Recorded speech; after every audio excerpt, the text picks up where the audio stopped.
where you said Brigadier Gininda arrived in a white BMW in the company of Sergeant Mukhola. You have testified that you were assaulted by Mabena with a plastic bag used over your head. Do you remember that evidence? Ngaphambi kokuthi siqhubeke sibuye nje umuva ke kule ndawo othi kuyona uBrigadier Gininda wafika ehamba ngeBMW emhlophe ehamba nayo uSergeant Mukhola ushilo wathi uMabena washupha ngawo uplastic angithi. Yes my lord. Is that Mabena only that used the plastic bag on you, or did somebody else use a plastic bag on you? uMabena kuphela owasebenzisa uplastic wena noma kunomunye umuntu naye owasebenzisa uplastic? Mabena nkosenkantolo wafaka uplastic ngoba uJonathan wayengekafike kimi la ekhanda. It's only Mabena who placed the plastic bag over me because it would Jonathan would not have been able to reach my head. And beside the plastic bag used to suffocate you, were you assaulted in any other manner? Ngaphandle ko plastic lona ke owafakwa ikhona nje enye indlela owashaywa ngayo. Yiwo nje uplastic engangifaka ngawo la ngoba ithosha lapha nakaze bangithoshale ngawo lapha. It was only the plastic there because I was not tortured there. Thank you, Mr. Mtasa. Now we were, Mr. Jonas, starting go page 7.1, paragraph 7.1, page 3. Yes, sir. And then it, in fact, emanates from the previous paragraph as to whether you were assaulted or threatened by any person in order to influence you to come and make this statement, and then the answer that is noted there is no. And 7.1 says, if so, that means if you were assaulted and threatened, it says by whom were you assaulted and where, when, how, and where did it occur? And then the recorded answer there is N/A. Lona ke umbuzo u7.1 ulandela la ku7 ngoba ku7 uyabuza ukuthi washaywa wasatshiswa noma kunomuntu owakushaya wakusabisa na ukuthi ke kube nomthelela lokho ukuthi uze la kumina uzokwenza istatement lesi. Impendulo yathi cha. Manje ke ku7.1 uthi uma ngabe kunjalo washaywa ubani, nini, kanjani futhi kwenzeka kuphi lokho. Umbuzo lo ku7.1 olandela lo. Impendulo ke lapha yana yabe isithi akwenzekanga. Nkosenkantolo kuba wangibuza ngangizosho umuntu engishaywe nkosenkantolo naye futhi wayekhona. My lord, if he had asked me, I would have told him that I was assaulted and he was present. And did you answer by saying you must note the response as NA? Can you repeat that? Did Mr. Ntanzi respond to Colonel Rapadu at 7.1 with the answer NA? Ingabe wena ke waphendula noma wanikeza ke impendulo ku Colonel Rapadu ukuthi ke manje wakubhalelo NA okusho ukuthi akukaze kwenzeke? No, I never gave him the answer, my lord. 7.2, was this assault reported, and if so, to whom and when? Was this question posed to you, and did you provide the response NA? Lokushaywa lokhu kwabikwa yini uma ngabe kunjalo kwabikwa kubani nini? Impendulo ke yathi noma ke ngathi ke ucha noma ke akwenzekanga. Ingabe ke lo mbuzo wawubuzwa wabe sunikeza ke ngale impendulo? Cha nkosenkantolo azange ngibuze futhi nempendula kaze ngiphendula ngempendula. No my lord, this question was never asked to me and I never provided with that answer. Question 8, were you in any way influenced or encouraged by anyone to make a statement? And the answer that is provided is no. Did Colonel Rapadu ask you whether or not you were influenced or encouraged, and then you responded in the negative? Ingabe u8 kunomuntu owaba nomthelela noma owaqoqozela yini ukuthi wenze istatement lesi? Impendulo ethi cha. Ingabe ke uKenneth Rapadu wakubuza lo mbuzo wanikeza ke wena ngale impendulo ethi cha? Cha azange ngibuze nkosenkantolo. No, he never asked me, my lord. And did you respond by saying no? Ingabe waphendula yini wena ngokuthi cha?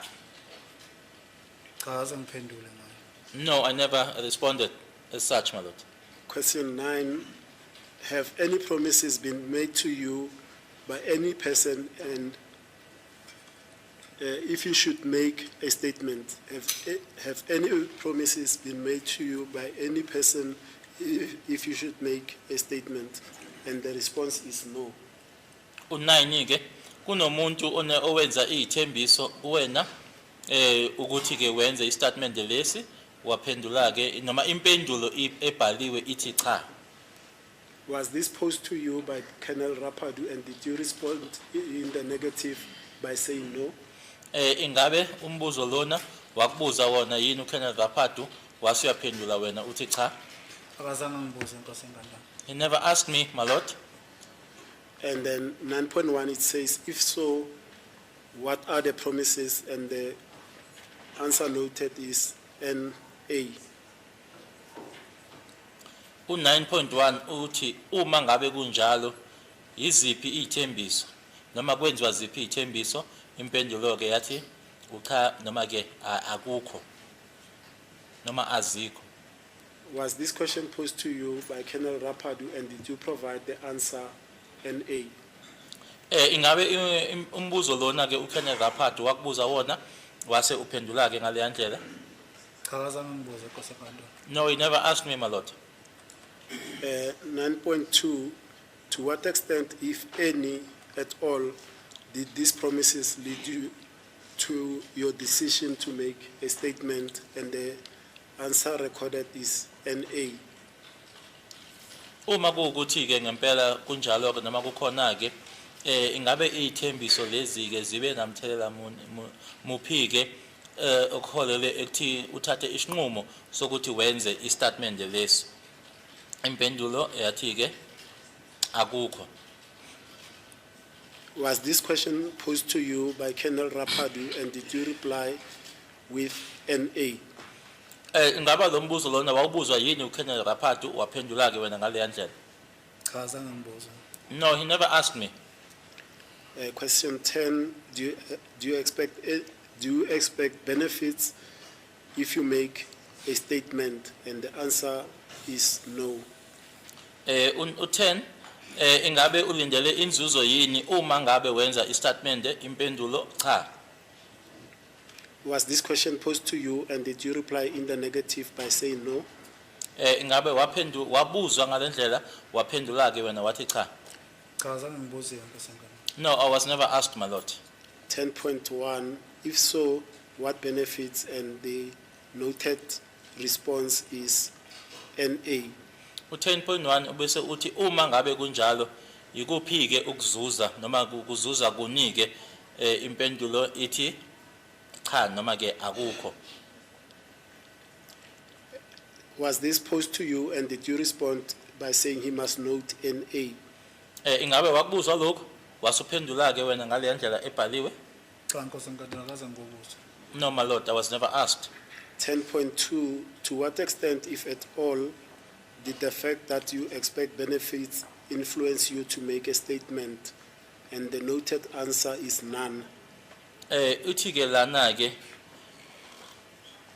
uma ngabe ke kukanjalo lokho kuthi ke uthenjiswe noma kukhona ke ukuzuza okulindele ukuthi lokho ke kube namthelela muni ekuthini wenze istatement lesi? Impendulo ethi akukho. Was this question posed to you, and did you respond by saying none? Ingabe umbuzo lona wawubuzwa waphendula ke wena wathi akukho? Cha inkosi enkantolo. No, my lord. Paragraph 11, have you at any time in the past made a statement, whether orally or in writing, to any person concerning this incident? And the answer is no. U11 ingabe ngaphambilini usuke wasenza yini istatement noma ke kuyinto oyikhulumayo noma ebhalwe phansi komunye umuntu mayela nesehlakalo lesi? Impendulo ithi cha. Was this question asked of you, and did you say no in your response? Ingabe umbuzo lona wawubuzwa wasuphendula ke wena ngokuthi cha? Azange ngibuze inkosi enkantolo. It was never asked, my lord. 11.1, if so, to whom, when, under what circumstances? And the answer recorded there is NA. 11.1 uthi uma ngabe kunjalo kubani nini nangaphansi kwaziphi izimo impendulo ke ithi akukho. Was that posed to you, Mr. Ntanzi, and did you say Colonel Rapadu must write NA as your response? Ingabe wakubuzwa lokuyana uKenneth Raphathu wase umtshela wena ke ukuthi ke abhale le mpendulo ke ebhaliwe? Cha Nkosi enkulu. No, my lord. 11.2, why do you wish to repeat the statement? And the response recorded as well is NA. 11.2 kungani ufisa ukusiphinda istatement impendulo ke ebhaliwe lapha yana ukuthi ke no akukho kanjalo noma ke akukho lokho. Did Colonel Rapadu ask you this question and did you respond in that manner? Ingabe uKenneth Raphathu wakubuza yini lo yambuzo waphendula ngale yandlela? Cha Nkosi enkulu. No, my lord. Question 12, were you arrested? And the question recorded is yes. U12 ingabe waboshwa yini? Impendulo ebhaliwe uyebo. Did Colonel Rapadu ask you whether or not you were arrested and did you respond by saying yes? Ingabe uKenneth Raphathu wakubuza yini ukuthi uboshiwe wasuphendula ke wena uthi yebo? Cha akazange ngibuze Nkosi enkulu. No, he never asked me, my lord.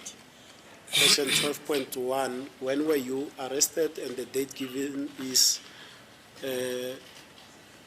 what is this date in Jonas? 2020.06.16. Yes. Waboshwa nini u12.1 impendulo ke ebhaliwe lapha u2020-06-16. Did Colonel Rapadu ask you when you were arrested and did you finish him with the date of your arrest? Ingabe uKenneth Raphathu wakubuza yini ukuthi waboshwa nini wasumnikeza wena idate waboshwa ngayo? Cha azange ngibuze. No, he never asked me. Bani zero bani. 2020. Sorry, my lord, just asking if ubona lo uthuni nalapha yana kunokufana indlela awubhala ngayo kunale ndawo engenayo phakathi. But ngiyibona lento show yona. Says he just wanted to make sure whether that was a zero or not. Okay. What is it? It's the 12.1, my lord, where it's written when were you arrested, and then there it's written 2020, but the 2 looks like a 0, so he just wanted to be sure whether that's a 2 or a 0. The way it's written, it looks like a 0. All right. Now, question 13, do you have any injuries? If so, how and when and where? How and when were they sustained? And the answer is no. U13 ulimele yini uma ngabe kunjalo kanjani futhi ke walimala nini? Impendulo yathi cha. Did Colonel Rapadu ask you whether you had any injuries and where and when they were sustained? Ingabe uKenneth Raphathu wakubuza yini ukuthi wawulimele yini nokuthi ke walimala kanjani walimala nini futhi? Cha akazange ngibuze. No, he never asked me. Now, at the time, Mr. Ntanzi, when you met Colonel Rapadu, you had testified that you were assaulted on the 18th and the 19th. You were booked in at 2:30 at Pretoria North Police Station, and at 4:50 a.m. you were then booked out for the purposes of going to meet him. Firstly, for the purposes of going to Vosloo Ras, but then the plan changed that you must first go and meet Colonel Rapadu. Did you have any visible injuries on your person at the time? Kubufakazi bakho bethuleke ushilo ukuthi ngazi ngazi 18 nazo 19 wawushayiwe wase ubuyiselwa khona ke police station isikhathi kwaku 2:30 eNtathakusa kwase kuthi ke ngo 4:50 kusho ukuthi ke ngo 10 to 5 eNtathakusa njalo wazokhishwa ke inhloso yokukhishwa kwakho kwakuukuthi ke uya enkantolo eFostoras kodwa ke lokho akuzange kwenzeke ke kwase kuyashintshwa ukuthi ke awuhambe uyohlangana naye uKenneth Raphato. Manje ke umbuzo ngaso leso sikhathi leso ke uyohlangana naye wawunokulimala okwakubonakala yini okwakubonakala? Kusenkantolo ukulimala kwami kwakungabonakala ngoba mawungishupha ngoplastic ngeke vele uzungibona ukuthi ngilimele. My lord, my injuries were not visible because if you place a plastic over me, those that won't be an injury that's visible, or those won't be visible injuries. Ngoba lapha ezandleni ngeke vele ngihlale ngingavuvukala ngoba phela mawungihluthuza ama hand cover yalemazi ngeke ngihlale ngingavuvukala. And then on my hands, my lord, there is no way that my hands would not have been swollen because of trying to get loose from, in other words, the handcuffs that were on my hands. Ngoba mawungifaka uplastic nami ngiyazama ukula ukuthi uplastic lo ugcina udedela na uluze ibalance ukuthi uplastic uphume ekhanda. Because if you place a plastic over me, I'm also trying to fight it off, my lord. So I am in the in that making some movements in order for you to be able to lose balance and remove the plastic. Vele ama handcuff ngeke ahlaleka angavuvukalisa izandla nala ehlakaleni. So there is no way that the handcuffs won't make your hands to be swollen as well as your wrists. Were your wrists swollen at the time you met Kenneth Raphato? Ingabe lana ke emahlakaleni ingaba la wawulimele yini ngalesikhathi ohlangana naye uKenneth Raphato? Emlayini ama handcuff yayibonakala ngavela ngishawa vele na ukhona kwesinye ukhona la mangishawa nge-19 ukhona la phambi kwami. He was right there in front of me on the 19th when I was being assaulted. Futhi akazange angibuze ngokushawa kwami. And he never asked me about the assault on me. Now, 13.1, it says the observation to the justice of the peace, and it's related to 13, which talks about injuries. And the observation by the justice of the peace, it says no. Lana ke ku 13.1 uhambelana naye ke u13 ukuthi ulimele yini. Manje ko u13.1 uyabuza ke ukuthi lo ohlezi naye ke noma ke ohlezi phambi kwakho ke ukuthi khona yini akubona mayela nokulimala. Impendulo ke ithi cha. Okay. Paragraph, sorry. And did Colonel Raphato request to examine you to see whether or not you had any injuries on your person? Ingabe uKenneth Raphato wacela yini ukuthi ke akubheke akucheke ke ukubona ukuthi ke kwakhona ukulimala owawunako? Cha, azange angibheke kusenkantolo. No, he never checked me. Paragraph 14, do you object to the presence of any person in or in the immediate vicinity of the office? Sorry, my voice is cutting off. Is that okay?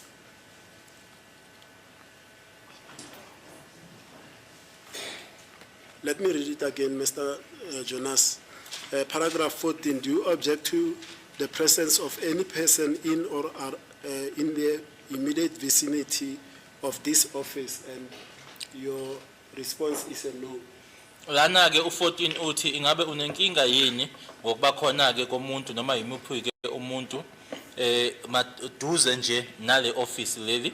Impendulo ke ithi cha. Firstly, did you meet Colonel Raphato in any office on the 19th of June 2020? Okokuqala ingabe wahlangana noKenneth Raphato eofisini yini nge-19th ka June 2020? Cha kusenkantolo. No, my lord. And did he ask you whether or not you had an objection that another person be present in that office? Ingabe wakubuza ke yena Kenneth Raphato ukuthi unganenkinga yini uma ngabe kungakhona ke omunye umuntu kulelo office lelo? Akazange angibuze ngoba ne-office akazangena kuyo. He never asked me because we never went into an office. And did you reply in the negative by saying no? Ingabe wena ke uma uphendula wathi cha? Akaze ngiphendule nge-answer kusenkantolo. No, I never provided that answer, my lord. And then 14.1 also comes from 14th. And the question is, if so, against who and why? And the noted or recorded response is NA. Bese kuthi ke u14.1 uphuma ke lapha yana ku 14 uma ngabe kunjalo ubanike loyo onenkinga yakhe noma ongaba nenkinga ngaye futhi kungani impendulo ke yabe isithi ke akukho. Was this communicated or posed to you by Colonel Rapadu, and did you respond by saying he must write NA? Ingabe ke wakubuzwa lokhu Colonel Rapadu wabese usithi ke wena umnika ke le mpendulo wena. Cha Nkosi enkantolo. No my lord. 15.1, sorry, 15, question 15, do you still wish to make a statement? And the response is yes. U15 usafisa yini kwenza statement impendulo yebo. Did Colonel Rapadu ask you whether or not you still wanted to make a statement, and did you respond in the affirmative by saying yes? Ingabe wakubuza yini uKenel Rapatu ukuthi usafisa yini kwenza statement waphendula ke wena ngelithi yebo. Cha kaze ngiphendula afika zangaze ngibuza. No, I never responded like that my lord, and he never asked me. 15.1, it says, as you are still prepared to make a statement, I'd like to know your source of information regarding the proposed statement you wish to make.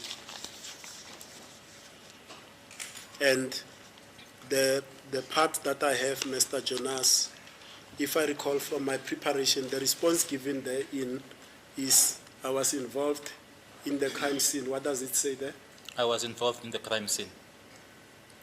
U15.1 nanje ngoba usayimiseleke ukuthi wenze istatement ngifisa ukwazi ke ukuthi ke umthombo ke olwazi lolu onalo ke mayelana ke nestatement lesi.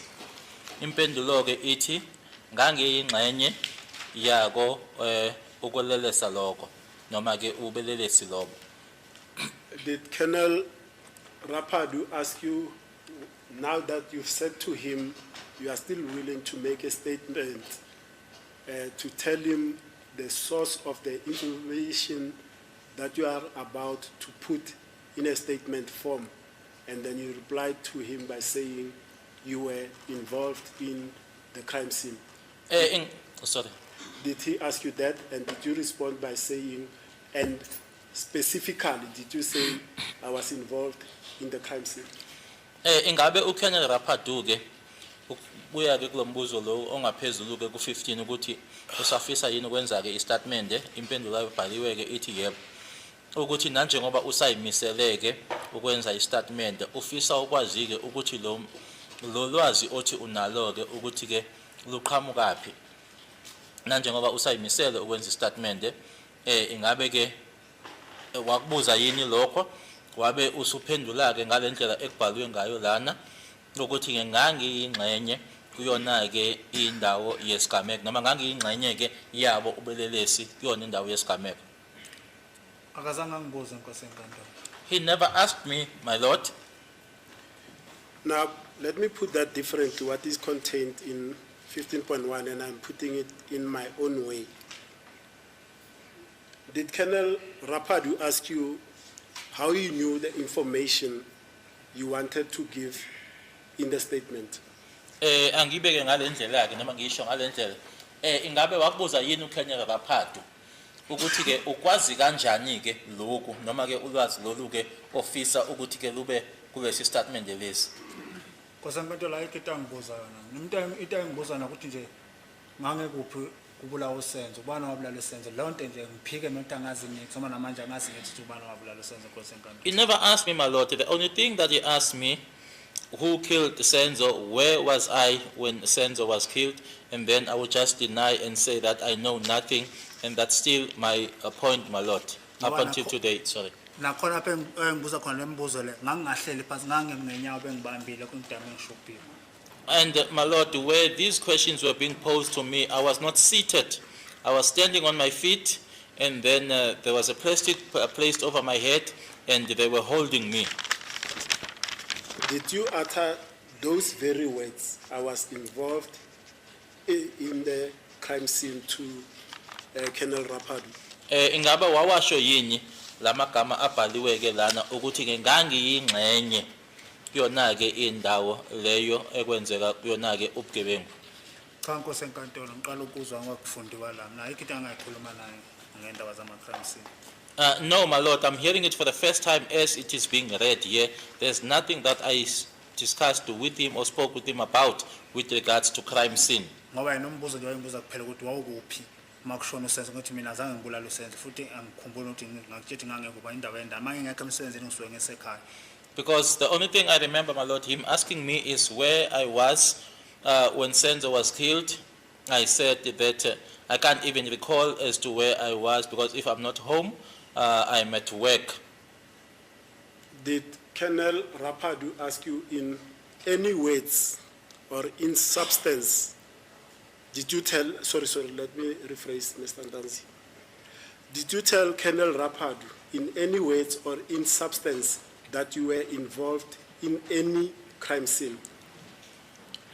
Ingabe wena ke wamtshela yini ke uKenel Rapadu noma kungawaphi ke amagama ukuthi wena ke wawuyingxenye la ekwakwenziwa khona ke ubugebengu? Cha Nkosi enkantolo. No, my lord. Because here in paragraph 15.1, it only says I was involved in the crime scene. Now I want to take it further. Were you involved in the crime scene that involved the killing of Senzo Meyiwa? Ngoba lana ke ithi ngangiyingxenye kwindawo la ekwenzeka khona ke indawo yesigameko esobugebengu. Mina ke angikubuze ngalendlela ukuthi wawuyingxenye yini kwindawo la ekwenzeka khona ubugebengu okubulawa kwakhe uSenzo Meyiwa? Cha Nkosi enkantolo. No, my lord. Were you involved or present at 13511 Kutlanon Street, Mzamo section, Fosluaras, where Senzo Meyiwa was shot and killed? Ingabe wawukhona yini 13511 Kutlanong section Kutlanong enomzamo section eFosloras la uSenzo adutshulwa abulawa khona? Cha Nkosi enkantolo. No, my lord. Did you participate in any way in the events that led to the killing of Mr. Senzo Meyiwa? Ingabe wabamba iqhaza yini noma kungayiphi indlela la khona ke ekwabulawa khona uSenzo Meyiwa? Cha Nkosi enkantolo. No, my lord. Did you have any involvement whatsoever in the murder of Senzo Meyiwa? Ingabe wabandakanyeka yini ekubulaweni kwakhe noma kungayiphi indlela uSenzo Meyiwa? Cha Nkosi enkantolo. No, my lord.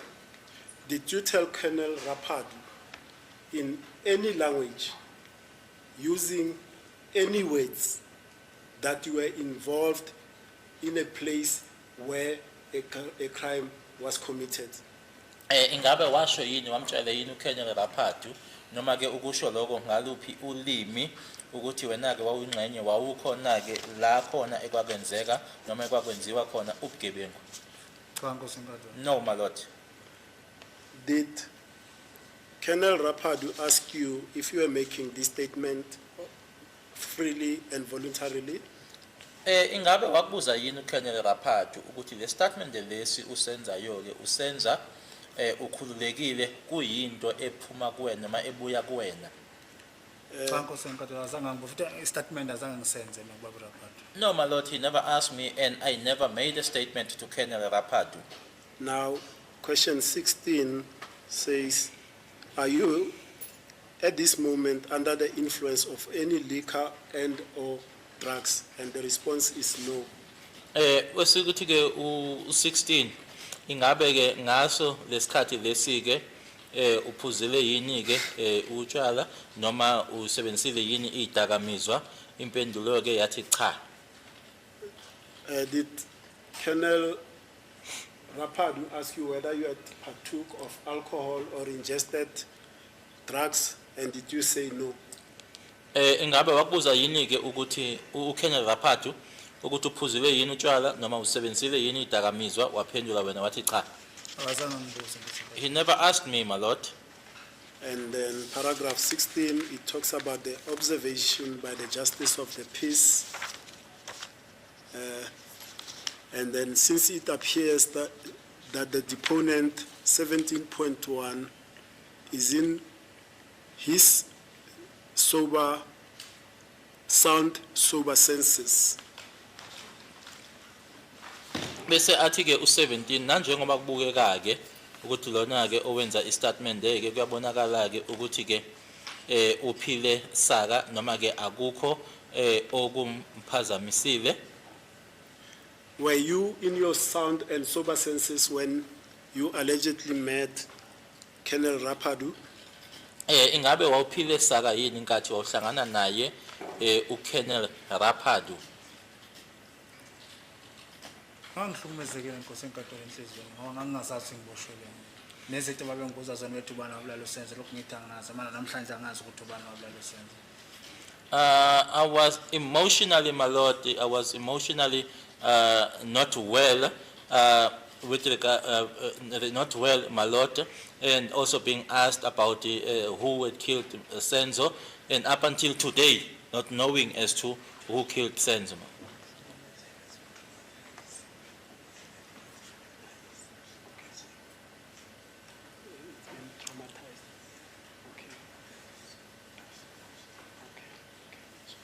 Sorry, my Lord, may I confer with my learned colleague?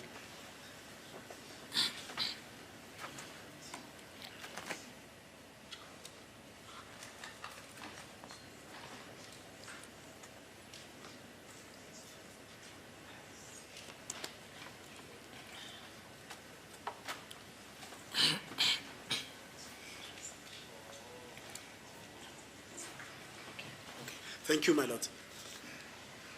Now, 17.2, since you had not been unduly influenced thereto, I understand his rights as prescribed by Section 35 of the final Constitution.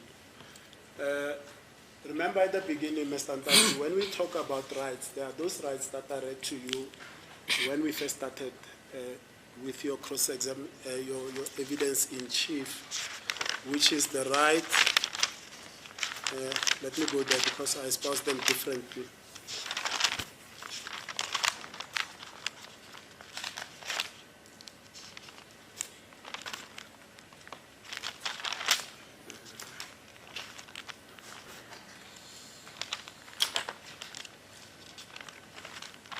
Remember those four rights that I read to you: the right to legal representation and against self-incrimination, the right to have your own lawyer or one appointed by you if you don't have financial means, at state expense and at legal aid, board assistance and the like.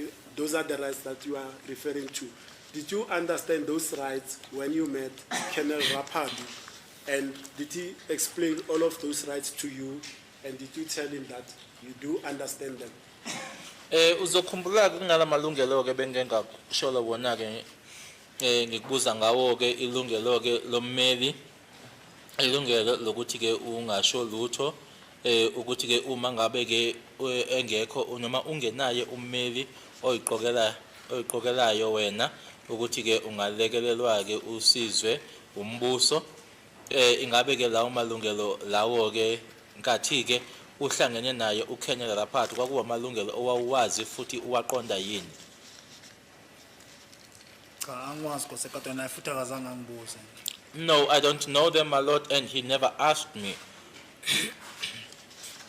17.3, since you freely and voluntarily wishes to make a statement, he is informed that she may now proceed.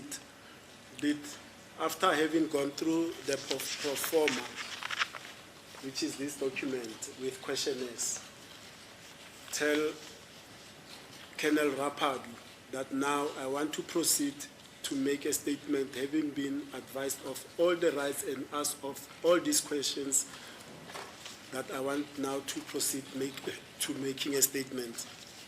17.3 nanjengoba ke emisele ukuthi ke ngokhululekile nangokubuya kuyena ke enesifiso sokuthi enze istatimende seyatshelwa ke ukuthi usengaqhubeka ke manje ke emuva kokuthi uKenneth Rapadu esekufundeleke konke okulana kule form esho ke ukuthi ke kwena ke namalungelo ukuthi futhi ke ukutshelile ukufundele ingabe wena ke washo ke ukuthi usewimisele ukuthi ungaqhubeka.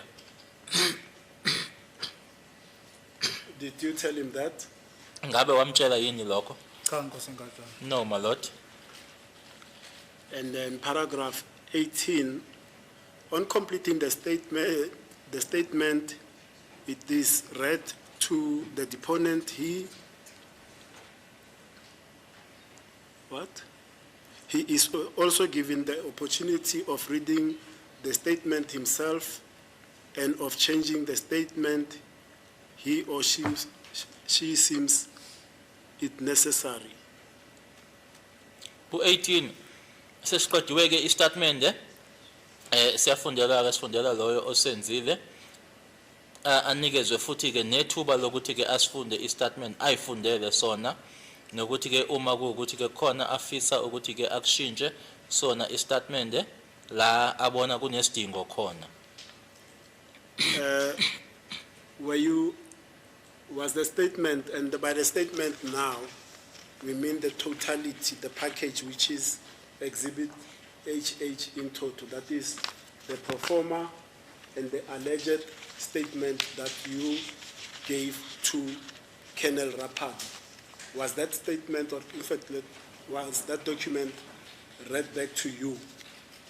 Seqediwe ke manje ke sisho ke manje istatement amaphepha lana ke sesiwafundile ke manje ngabe ke seqediwe konke wakufundelwa yini lokho? Ayikho into engafundela la Nkosi enkantolo la. Nothing was read back to me there my lord. Mina mangiqeda ukusayina abanyathele isimono ngafaka ama handcuff ngangena emotweni ngohanjiwa. When I was done with placing my signature my lord, putting my thumbprints, the handcuffs were put back and I was placed in the vehicle and we left. Did Colonel Rapadu give you Exhibit HH, the pro forma, plus the statement that you allegedly made for you to read yourself?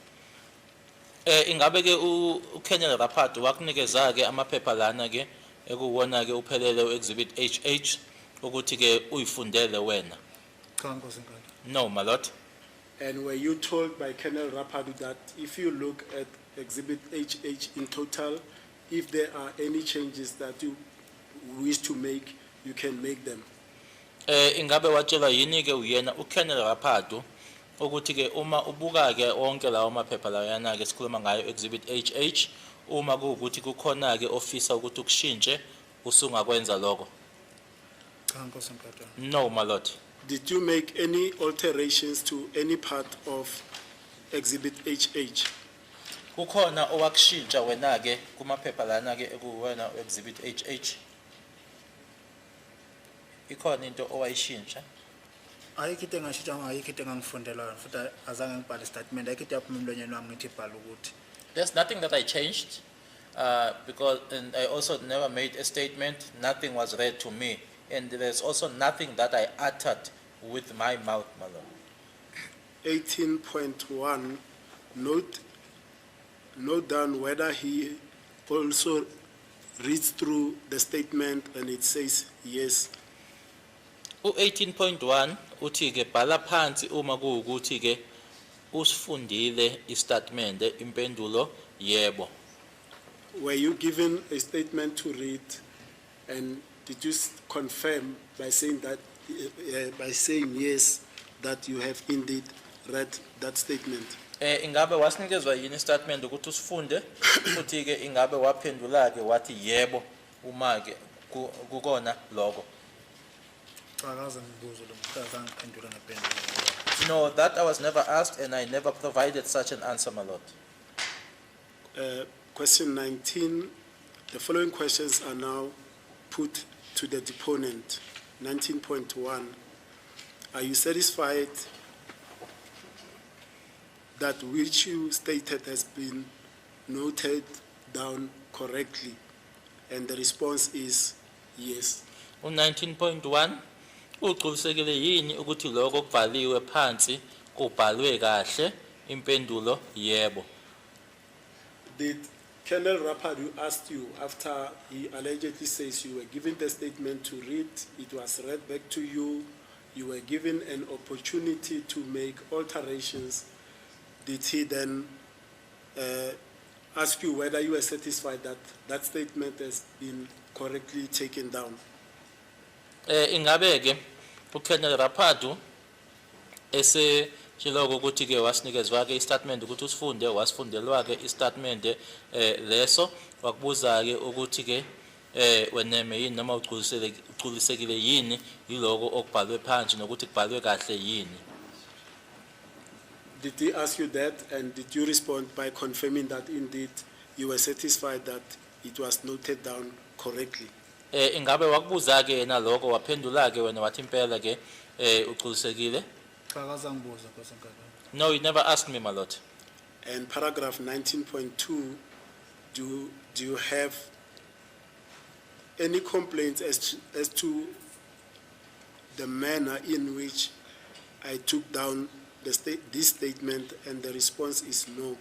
Bese kuthi ke u19.2 ingabe unako yini khona yini ukhonondo nako mayelana ke nendlela engithe ngathatha ngayo le statement? Impendulo yathi cha. Did Colonel Rapadu ask you whether or not you had a complaint as to how Colonel Rapadu took a statement, and did you respond in the negative by saying no? Ingabe wakubuza yini uKolonel Rapadu ukuthi khona yini ukhononda onako mayelana nendlela awathatha ngayo noma awabhala ngayo istatement? Waphendula ke wena wathi cha. Akazange angibuze Nkosi enkantolo. He never asked me, my lord. And then paragraph 19.3, are you satisfied with the interpreter? And the response noted is yes. U19.3 uqinisekile yini utolika? Impendulo ithi yebo.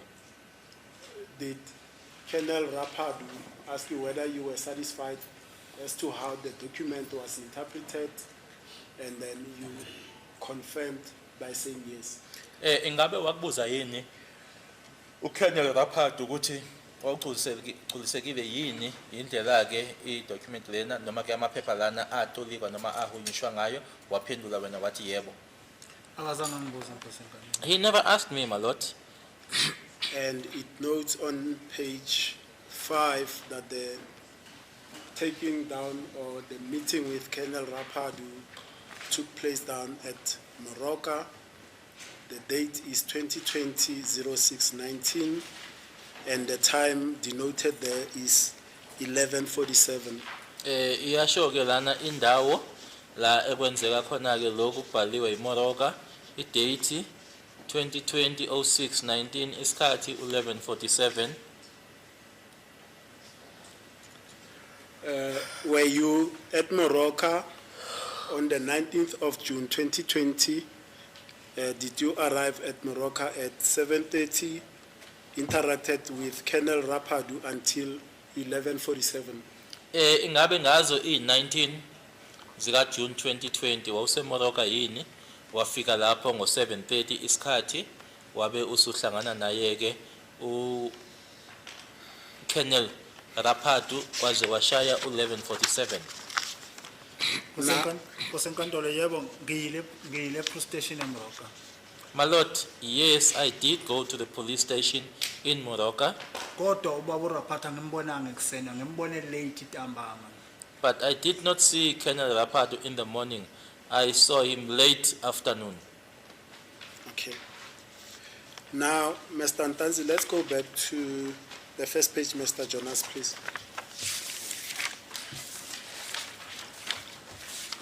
Now, I see on the left-hand side of the document, there are, because my document is faded, there are what looks like marks, signatures, and the like, and what look also like a thumbprint. Do you see that? Uma ubuka lana ke kwisandla sakho sokunxeleke kunama marks, kunama signature, kuneyithupha futhi. Uyakubona lokho? Yebo Nkosi enkantolo. Yes, my lord.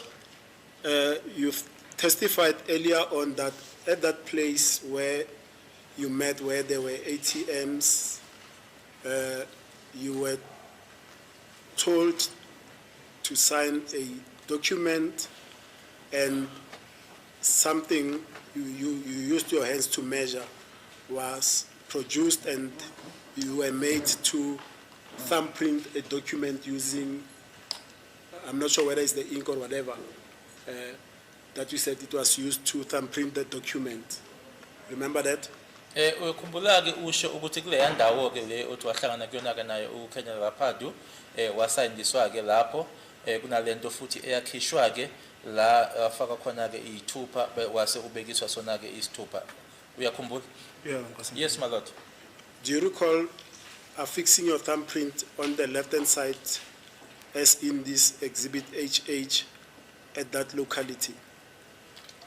Kuleya ndawo leyana ingabe uyakhumbula yini ubeka isithupha sakho njengoba sibekiwe lana kuleli phepha leli-ke la kwisandla sokunxele?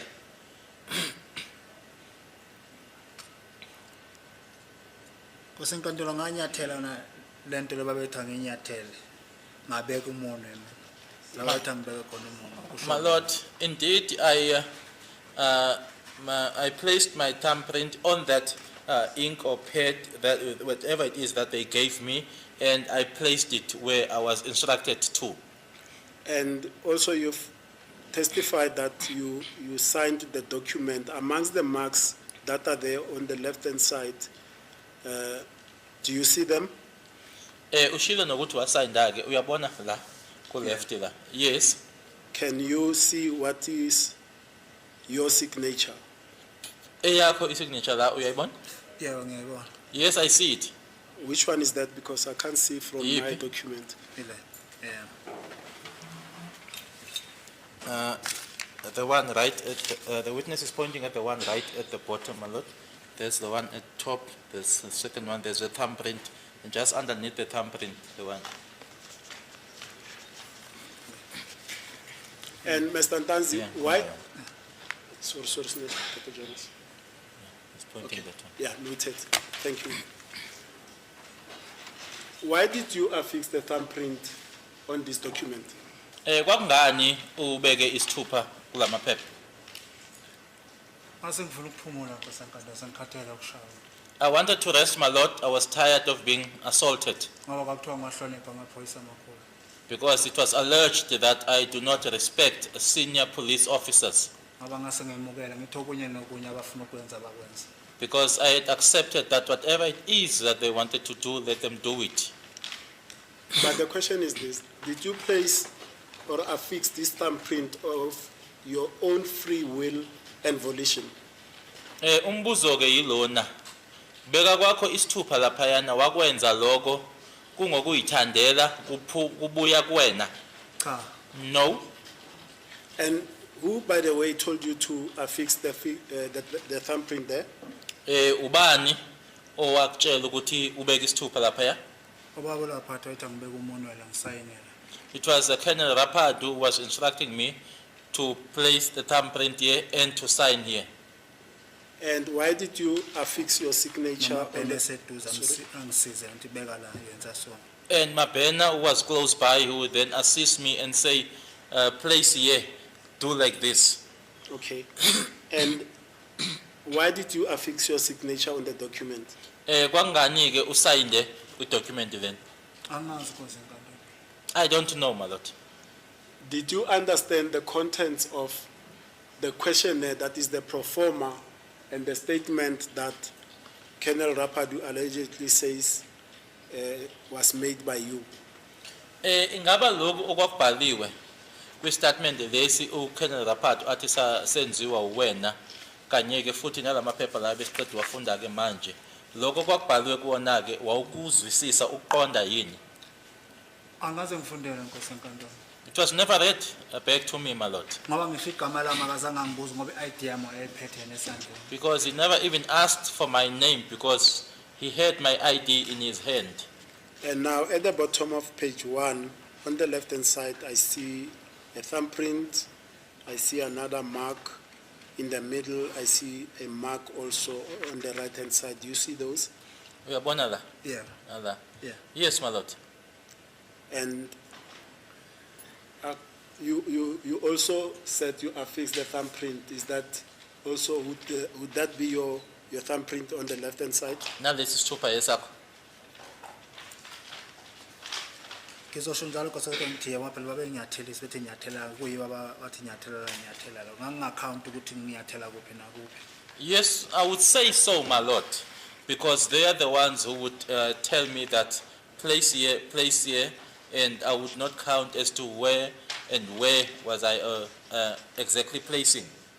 And there's also marks there.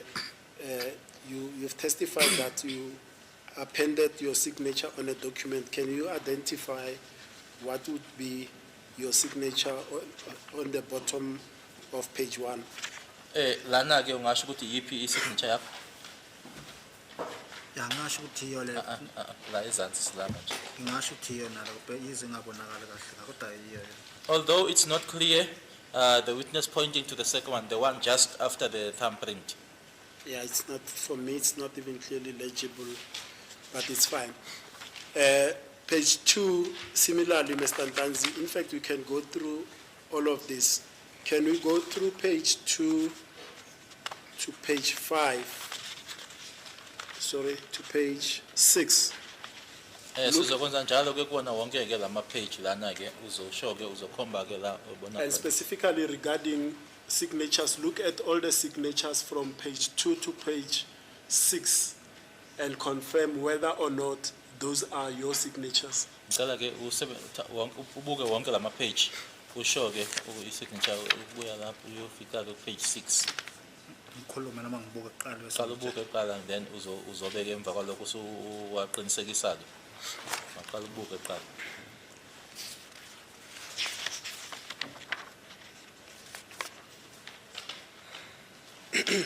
Yeah. Yeah. Yes, it is. So you are confirming that those are your signatures. Uyaqinisekisa ukuthi ke when wasayinda lapha. Yebo Nkosi Ntanzi. Yes, my lord. Now, when you appended those signatures on this document, did anyone explain to you the legal consequences of affixing your signature on a legal document? Uma usayinda ke kwi-page ngayodwa ke lana ingabe ukhona yini umuntu owachazela ke ukuthi ke lokho kunamthelela muni ke ngokwezomthetho ukuthi ke yini umphumela waloko okwenzayo ngokuthi ke usayindeke iphepha elisemthethweni? Cha Nkosi enkantolo akekho wangichazela. No, my lord, no one explained to me. And especially pertaining to the pages of the statement itself, did anyone tell you that by signing the statement, you are then confirming the correctness of that statement? Ikakhulukazi ke i-statement uqobo ukuthi ke ngabe watshelwa yini ukuthi manje uma ngabe ususayinda ke la khona bathi i-statement khona yiloko wakusho ukuthi ke kusho ukuthini lo noma uyaqinisekisa noma amagama uqinisekisa lokho okubhaliwe lapha yana ukuthi ke uyahambisana nako? Cha Nkosi enkantolo akaze bangitshela. No, my lord, they never told me. Did you affix the signatures on the questionnaire and on the statement of your own free will and volition? Ukusayinda kwakho la kula amaphepha la aphambi kwakho ne-statement lesiyana la ebhalwe khona kuthiwa uwena uwenza i-statement lesiyana, ingaba lokho uma ngabe ukwenza usayinda laphayana wakwenza lokho kubuya kuwena nangokuyithandela? Cha Nkosi enkantolo ngikwenzanga ngoba kubuya. No, my lord, it was not out of my own free will.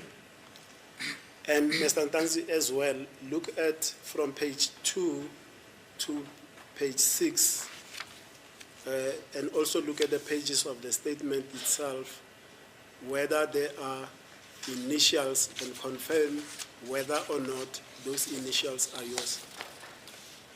We don't have the statement. You don't have the statement, sorry.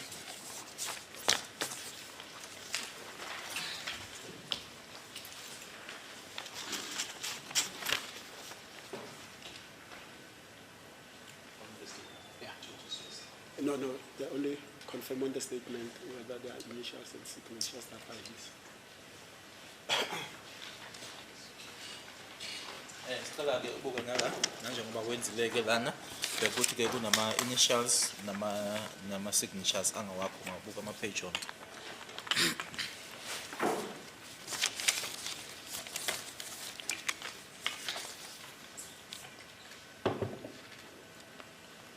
Yebo Nkosi enkantolo iyona sir. Yes, my lord, it is my signature. By confirming that that is your signature, did you confirm that by appending your signature, your thumbprint, and your initials on that document, that that document reflects the true nature of what you related to Colonel Rapad? Ngokuthi usayindeke lana ipage ngayodwa beke ama-initials wakho isithupha, ingabe ngokwenza lokho kwakuqinisekisa yini ngakuhlangothi lwakho ukuthi okubhaliwe lana ngempela yikona lokhu owakutshela uKolonel Rapadu? Nkosi enkantolo ayikho into engakhona babo Raphato okokuqala. Firstly, my lord, there's nothing that I spoke to Colonel Rapadu. Nokusayina kwami nokubeka umuntu angizezelanga ngoba ngithanda ngenhliziyo yami. Even appending my signature as well as the thumbprint, it was not out of my own free volition, my lord. Ngase ngizama ukuzilamulela kule mpilo engangikuyo. I was just trying to defend myself from that which I was experiencing, my lord. Okay. Mr. Jonas, then let's go back to the pro forma. I'm not sure. Is it on page 6? Now, it talks about the observation of the justice of the peace with regard to the deponent. And the first observation pertains to clothing. And it says that clean blue jeans and Impala platinum lumber. Oh, sorry, ours goes to up to page 5. Up to page 5, Ken. Okay,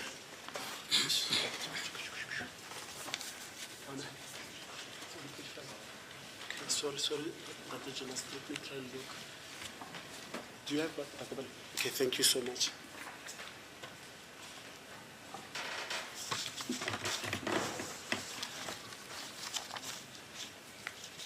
Lana-ke kubhalwa-ke ukuthi lo ubaba-ke njengoba uhlezi naye-ke ukuthi yini-ke ayibona mangabe kubuka ukuthi-ke wawuhlanzekile-ke i-jean noma-ke wawuclean, i-jean eyayi-blue ngombala kanye futhi-ke ne-platinum i-jacketic noma-ke ilamba yase-platinum impala. Okay.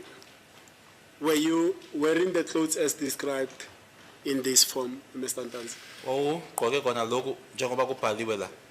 Wangibona vele ngangigqoke umjacket yayibhaliwe. Yes, he saw me. I was wearing that because the jacket was written here. Okay. And then with regard to the clothes, is this the accurate reflection of the clothes that you were wearing, that you were wearing blue jeans and Impala platinum lumber? Ngalendlela nje ekubhalwe ngayo lana-ke kuthi-ke wafake ama-jean a-blue kanye futhi-ke nayo-ke i-jacketic noma-ke ilamba yase-Impala platinum. Yebo ngangigqoke ijini ehlaza Nkosi enkantolo erere. Yes, I was wearing a blue relay jeans, my lord. Iskipa singaphansi lese Fabian ijacket engaphezulu eyimpala enkampani. The Fabiani t-shirt was underneath, and then on top it was the company Impala platinum jacket. Now, Mr. Ntanzi, when you met Colonel Rapadu on the 19th of June 2020, were you wearing the same clothes you were wearing as of the date of your arrest on the 16th of June 2020? Uma wahlangana naye-ke uKolonel Rapadu ngazo i-19 zika June 2020 wawusagqoke kona lokho wawugqokile ngazo i-16 zika June 2020 uma uboshwa? Yebo Nkosi enkantolo ngangakayitholi impahla zokushintsha ngaleso sikhathi. Yes, my lord. At that stage or at that time, I had not yet received clothing for me to be able to change, my lord. Now, Colonel Rapadu notes here that you were clean, and then he describes the clothes that you were wearing. Is that an accurate observation? ngokuka Colonel Rapadu ke yena ke uthi nje ay wawuclean nje ingabe wakubuka kahle wakubheka kahle uthi nje wawuclean. akakhulumi lona iqiniso Nkosi enkantolo. He's not telling the truth, my lord. And at the time you met Colonel Rapadu, did you have toiletries, that is, did you have a soap, a toothpaste or a toothbrush?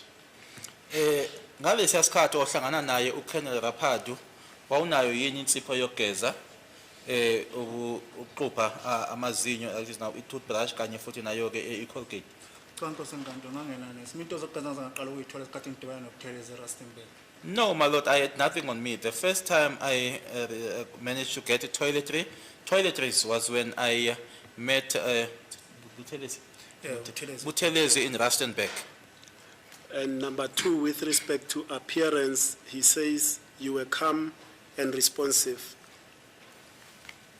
Okwesibili ke ngokwendlela ke athi yena ke wayekubona ngayo ke yena uColonel Rapadu mamagama ke uma echaza lana ke uthiwa umuntu nje cha owaye ngatatazeli ke futhi nokuthi nje wawukhuluma naye noma wawuxoxa ke naye ngamagama wawu kuloko ayekusho ke nawe ke wawuphendula.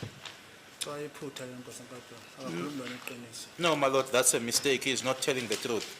What was your demeanor and your emotional state when you met Colonel Rapadu on the 19th of June 2020? Isimo sakho sasi kanjani uma uhlangana naye uColonel Rapadu ngazo i-19 zika June 2020 noma ngokwasemoyeni nje isimo sakho nangokwasemoyeni wawukanjani? Nkosi enkantolo ngasho umuntu ngangekho right ngoba okokuqala angigezi. My lord, I would say that I was not okay because firstly I wasn't taking a bath. Okwesibili angazi ukuthi ngoku. Secondly, my whereabouts were unknown. Yebo. Okwesithathu ngapha ngiyashawa ngiyahlukumezeka. On the other hand, I was being ill-treated and being assaulted. Manje ngangekho kahle enhlizweni nami. Ngoba namanje angikho right kwangiphambi kwecourt. So emotionally, I wasn't well, just as I am not well now, my lord, as I'm before the court. And when Colonel Rapadu records that you were responsive, what do you understand by the term responsive? Uma ke ebhalile ngalendlela ebhale ngayo lana ke uColonel Rapadu ukuthi ke ekuxoxisaneni kwakhe nawe wawungasiyena ke umuntu owaye ngaphenduli noma ke wawungathuli ukusho ukuthi uma ngabe wayikhuluma nawe wawukhuluma futhi naye. Nkosi enkantolo ayikho into engayixoxa ngayo. There is nothing, my lord, that I engaged him on. Futhi azange ngihlale phansi nje kuthiwa siyaxoxa. Azange. And I never sat down for it to be said that there was an engagement between the two of us or there was a discussion between the two of us. Manje lento ayibhalela ungikhulumela into engasiyona. Now that which he wrote here, my lord, he is saying something which is not true, my lord. And lastly, with respect to your attitude, he says you were good and you were at ease. Ekugcineni ke uma esebhala ngawe ke nje isimo sakho wena ke nje uthi nje wawukahle futhi ke nje wawukhululekile. Ngiyamangala Nkosi enkantolo ngoba akazange angibuze mina lembuza lento ayibhale phansi. I'm surprised, my lord, because he never asked me these things that he recorded here. Ukube mhlambe wangibuza ngabe ngithi hayi ubhale khona azange into ensasayikhuluma ngezinto zokubhala phansi na wangibuza kuphethe wawukuphi mbani wabulala usenzo wawukuphi makushona usenzo yonke abebhizi ngalezo yonke lebhalela azange bangibuza Nkosi enkantolo. If it was that we had engaged, my lord, then I would have been able to say or to confirm that indeed what he wrote here is what I told him. There's nothing that he wrote here that the two of us spoke about. The only thing that he asked me as to who killed Senzo, where was I when Senzo was killed. Okay, Mr. Ntanzi, that's how far I want to take it because tomorrow I want to start on a different topic. My lord, may I, with the greatest of respect, ask that we adjourn now. Fatigue is setting in, my lord, so that we are rejuvenated tomorrow. Yes, any objections? No. Okay, sir.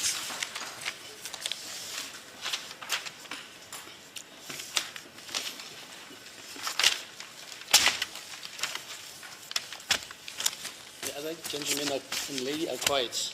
They didn't hear me, obviously. Yeah, we shall. Sir, sir.